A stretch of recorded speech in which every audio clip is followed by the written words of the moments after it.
até que um poema aconteça. Não vou fazendo a hora, nem esperando acontecer. Contrariando a canção, vou repetindo, a hora não existe mais. Hoje, todos matamos hora porque não aguentamos a repetição. Hoje, todos matamos a hora porque tão pouco sabemos da espera. Acontece que um poema se faz com as mãos como um protesto se faz protestando. Um poema se faz fazendo tempo fora da hora. Encontramos ainda a repetição, até que da repetição não aconteça mais a espera. Até que aconteça uma vida qualquer, ainda que aconteça de uma força violenta, como um tiro, nada cai do céu.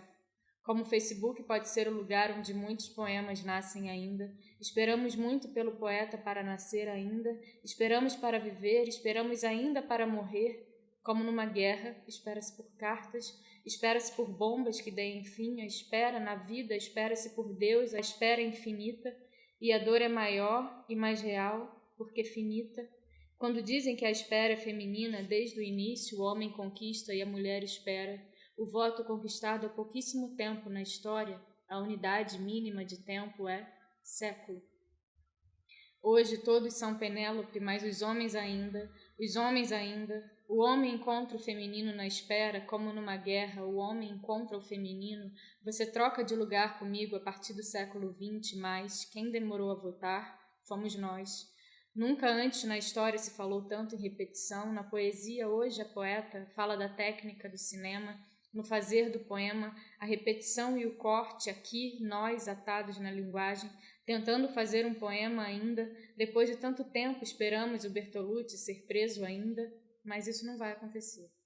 Como não se ressuscita um morto, para responder pela vida violentada em vida enquanto encenava o espetáculo mais consagrado dos últimos tempos, toda uma vida estragada pela arte, uma mulher estuprada para sempre. A cada vez que alguém assiste em cada tela a mesma cena, na vida real morremos de repetição. Eu me sinto mais morta agora, eu só me sinto menos morta agora, porque em um longo tempo de espera, em que não consegui escrever nenhum poema, fiquei escrevendo repetidamente até que um poema aconteça. Vou tentando escrever um poema, já que não posso matar uma pessoa.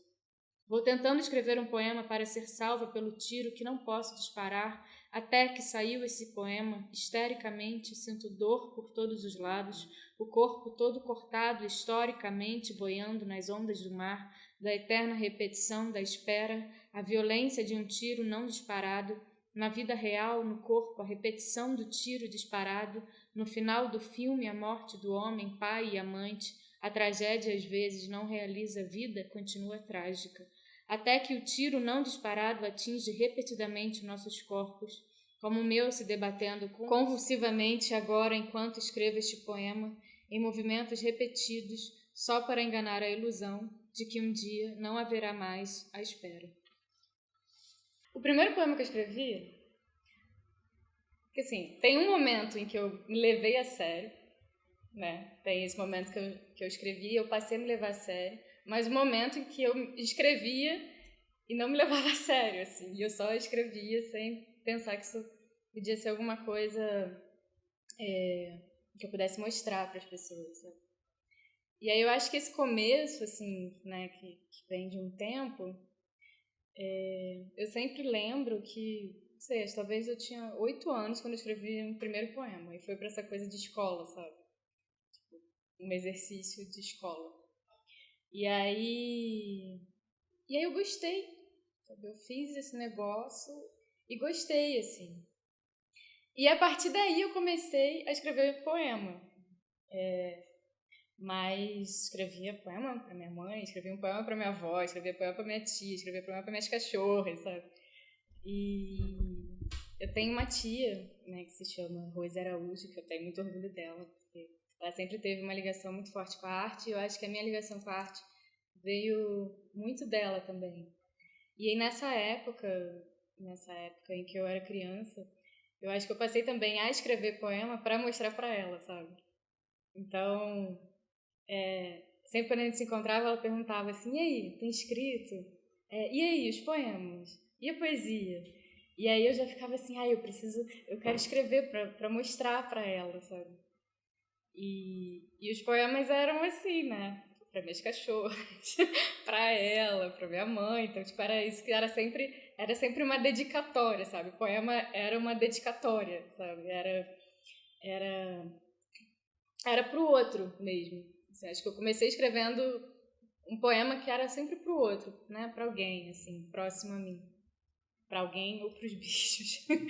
E quando eu entrei na faculdade, que eu fiz história, quando eu entrei na faculdade, os meus amigos, né, um círculo de amigos, teve um círculo de amigos que saiu da história. Né? Teve uma crise, além dessas crises, eu acho, normais e naturais, de 20 anos, 18 anos, que você entra em crise por vários motivos. A gente começou a ler muita literatura, sabe? Também que a gente começou a se aproximar muito. E era um momento difícil para todo mundo, por conta dessas questões todas, assim, de uma ruptura, né, com alguma coisa aí. E fez parte disso esse contato muito forte com a literatura, assim. Então eu comecei a sentir muita necessidade de ler até coisas que eu já tinha lido, mesmo no colégio, mas que, por exemplo, Clarice, assim, sabe? Então eu lembro que eu estava no início da faculdade e falei, não, cara, eu preciso ler Clarice de novo, eu quero ler Clarice de novo agora, sabe? Com essa idade que eu tô, né? Não mais, sei lá, com 15 anos. E aí eu voltei a ler, assim, Hora da Estrela, Paixão Segundo de H. E aí eu eu voltei a escrever poema e poesia, mas assim, não era mais a mesma coisa que eu fazia antes. E assim, eu comecei a escrever porque eu tava lendo Clarice, sabe? E comecei a escrever poema, assim, né? E Clarice escreve prosa, assim, então como que eu acho que é isso, você pode ler um romance e escrever um poema, você pode ler qualquer coisa, na verdade, né? E escrever um poema, assim. E aí isso foi muito ao encontro desse grupo que tava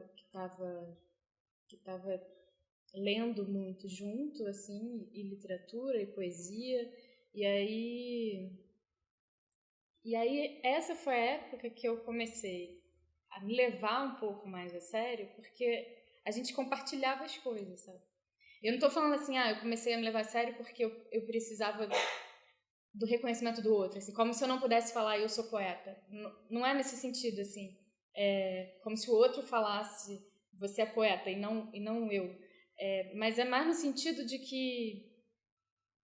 ver o poema como isso que é mostrado, sabe? Como isso que se mostra para o outro, como isso que nasce desse mostrar para o outro e você compartilhar isso e o outro ver e te dar um toque, te dar uma sugestão e gostar de alguma coisa e isso interferir no seu processo de escrita, sabe? Nisso que já nasce de um entre ali, sabe? De uma relação, assim. E eu acho que por isso eu comecei a me levar mais a sério, porque eu vi que tava uma coisa, quando esse pensamento virou um pensamento conjunto, entendeu? Quando isso virou uma coisa, uma construção mesmo coletiva, por mais que eu que estivesse escrevendo, mas que dependia do que os meus amigos falavam para mim, sabe? E aí eu acho que foi um momento muito importante, porque depois disso eu não parei.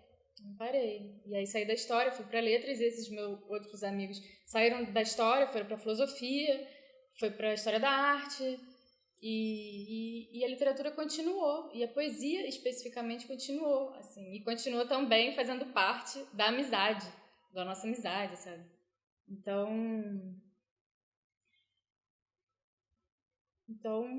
quando eu já estava no mestrado em teoria literária, que eu comecei a ter contato maior com poetas, né?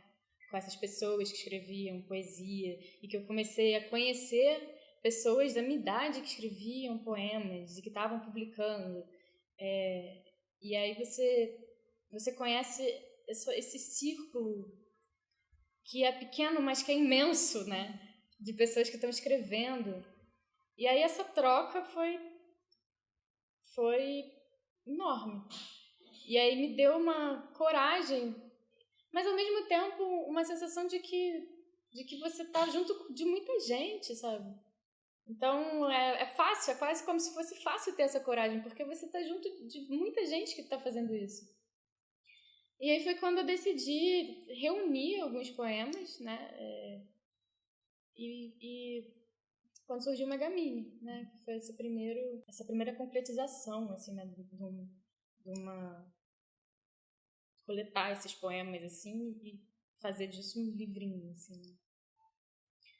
E aí foram poemas que eu já estava escrevendo recentemente, mas também dessa leva mais da época da faculdade, da história, um ou outro, talvez, que eu escolhi assim, porque eu gostava mais. Eu sempre gostei muito de escrever, mas não escrevi sempre poemas, sabe? Gostava muito porque eu gostava muito de escrever as redações, sabe? Gostava muito... a escrita para mim sempre foi muito importante, assim. Eu gostava daquilo, sabe? Nunca era difícil porque eu sempre gostava, assim. Mesmo sendo difícil, porque, né? Acho que é sempre difícil, mas quando você gosta disso. Mas eu lembro que teve essa época da infância e aí eu acho que teve um hiato mesmo. E voltou na faculdade, talvez, assim, na graduação, né? Na história. E outra coisa que você fala é que você sempre escrevia para alguém, para o outro. Você acha que você continua fazendo isso, assim? Porque tem vários poemas que são dedicados ou relativos a você. E você fala também de como você começou a escrever poesia tendo com quem mostrar. Como é que funciona isso? Eu acho que todo poema, assim, é pro outro.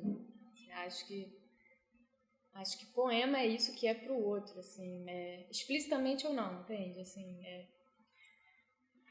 porque eu não consigo mesmo pensar, e até pensando hoje, né, poesia brasileira contemporânea, não consigo pensar o poema hoje e no tempo que a gente está, na época que a gente está, fora desse pensamento coletivo. Assim, não consigo nem pensar, na verdade, o pensamento como uma coisa individual, entendeu? Porque você escreve, né? Você pensa, você escreve porque você tem várias influências, várias conversas na sua cabeça. E o poema pode ser uma coisa ali una, né? Mas eu acho que ele é grávido de vários outros textos e outras pessoas. E eu acho que o poema já é um coletivo, sabe? Eu gosto muito, assim, disso. E acho que o poema é isso que é pro outro. Mas acho que isso já tá desde sempre, entendeu? Acho que tá desde os gregos, provavelmente. Essa alteridade na poesia. Acho que tá na modernidade, sabe?